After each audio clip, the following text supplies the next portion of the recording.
এবার মাত্র 25,000 ভারতীয় টাকার ফোনদের মধ্যে বস হতে চলেছে OnePlus Nord CE3। আর এই ফোনটাকে আমরা সেরা অলরাউন্ডার ফোনও বলতে পারি। যদি OnePlus Nord CE3 এই ফোনটাতে আমরা একটা প্রবলেম দেখতে পাচ্ছি, তবুও এই ফোনটাকে 25,000 ভারতীয় টাকার মধ্যে কেন আমি 5G ফোনের বস বলছি বা এই ফোনটাকে একটি অলরাউন্ডার ফোন বলছি, তা জানার জন্য আপনাকে এই ভিডিওটি শেষ পর্যন্ত দেখতে হবে। তো ওয়েলকাম বন্ধুরা, আশা করছি আপনারা সবাই ভালো আছেন। আপনাদের ছেলে টেকটিজ বানা, আমি দীপঙ্কর আর সমালোচনা করে আজকে এই ভিডিও শুরু করছি।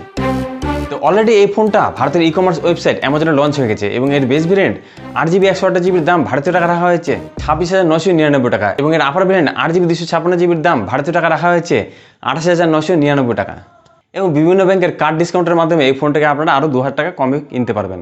অর্থাৎ এই ফোনটার বেস ভেরিয়েন্টের দাম 25,000 টাকা আমরা ধরে নিচ্ছি। আর এই 25,000 টাকার মধ্যে এই ফোনটাতে কী কী ভালো গুণ আছে যার জন্য এই ফোনটাকে আমি 5G ফোনের বস বলছি, সেটা এখন জেনে নিচ্ছি।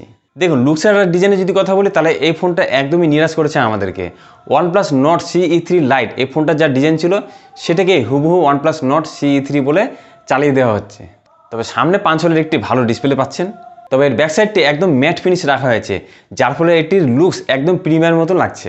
আর এই ফোনটা দুটো দুর্দান্ত কালারে আসতে চলেছে এবং ফোনটার ফ্রেম এবং বডি পুরোপুরি প্লাস্টিকের তৈরি, কিন্তু এর সাইডের ধারগুলোকে কার্ভ করা হয়েছে, যার ফলে এটা হাতে গ্রিপ করতে খুব সুবিধা হচ্ছে। এবং ফোনটার চড়া আমরা দেখতে পাচ্ছি 8.2 mm এবং এর ওজন রাখা হয়েছে 184 গ্রাম।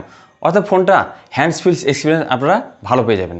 আর ডিসপ্লে যদি কথায় আসি, তাহলে এখানে আপনারা 6.7 ইঞ্চির ফুল ওয়েট অ্যামোলেড ডিসপ্লে পাচ্ছেন এবং ডিসপ্লেতে 120Hz হাই রিফ্রেশ রেট রাখা হয়েছে এবং ডিসপ্লেতে HDR10+এরও সাপোর্ট আছে। অর্থাৎ নেটফ্লিক্স এবং অ্যামাজন প্রাইমের ভিডিওগুলোকে আপনারা ফুল এইচডি কোয়ালিটিতে দেখতে পারবেন এবং ডিসপ্লের ব্রাইটনেস যথেষ্ট ভালো পেয়ে যাচ্ছেন। এবং ডিসপ্লেতে কন্টেন্ট দেখার সময় যেন সাউন্ডের কোয়ালিটি আরও ভালো পান, তার জন্য এখানে আপনারা Dolby atoms dual story speaker sound পেয়ে যাচ্ছেন। ওভারঅল এন্টারটেনমেন্টের জন্য খুব ভালো ডিসপ্লে এবং সাউন্ড সিস্টেম পেয়ে যাচ্ছেন এই ফোনটাতে। আর সফটওয়্যার যদি কথা বলি, তাহলে অ্যান্ড্রয়েড লেটেস্ট ভার্সন অ্যান্ড্রয়েড 13 এখানে পেয়ে যাচ্ছেন এবং OnePlus-এর নিজস্ব কাস্টমাইজ UI অক্সিজেন 13.1 এর ভার্সন রাখা হয়েছে, যার ফলে এখানে কিছু প্রি ইনস্টল অ্যাপ পেয়ে যাবেন, তবে সেগুলোকে আনইনস্টল করা যাবে। এবং এখানে OnePlus-এর তরফ থেকে আগামী দুটো OS-এর আপডেটও প্রোভাইড করা হবে, অর্থাৎ 14 এবং 15-এরও আপডেট আপনারা পেয়ে যাবেন এবং আগামী 3 ইয়ার্স পর্যন্ত সিকিউরিটি আপডেটও পাবেন। তো ওভারঅল সফটওয়্যার এক্সপিরিয়েন্স খুব ভালো পেয়ে যাবেন এই ফোনটাতে।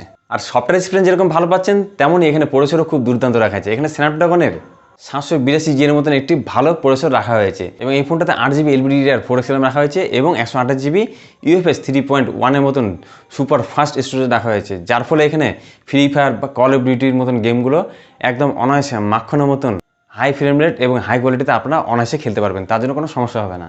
আর গেমিংয়ের এক্সপিরিয়েন্সকে আরও ভালো করার জন্য এখানে X অ্যাক্সিস লিনিয়ার ভাইব্রেটর মোটরও রাখা হয়েছে, অর্থাৎ রিয়েল টাইম গেমিং এক্সপিরিয়েন্স পেয়ে যাবেন এই ফোনটাতে। অর্থাৎ এই ফোনটাকে আপনারা এক কথায় একটি পারফরমেন্স ফোন বা গেমিং ফোনও বলতে পারেন।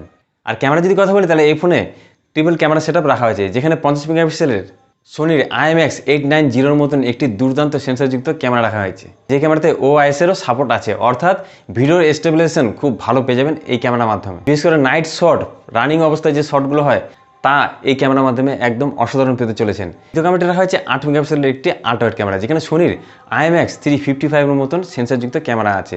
অর্থাৎ এই ক্যামেরার মাধ্যমে আপনারা দিনে এবং রাত্রে খুব ভালো কোয়ালিটির ফটো পেয়ে যাবেন। তবে 3 নম্বর ক্যামেরাটি রাখা আছে ছোট 2 মেগাপিক্সেলের ম্যাক্রো সেন্সর ক্যামেরা, যেটি হয়তো মাঝে মধ্যে আপনাদের কাজে লেগে যাবে। এবং সামনে 16 মেগাপিক্সেলের একটি সেলফি ক্যামেরাও রাখা হয়েছে, যার কোয়ালিটি সোশ্যাল মিডিয়াতে যে ধরনের ফটোর দরকার হয় সেরকমই পেয়ে যাবেন।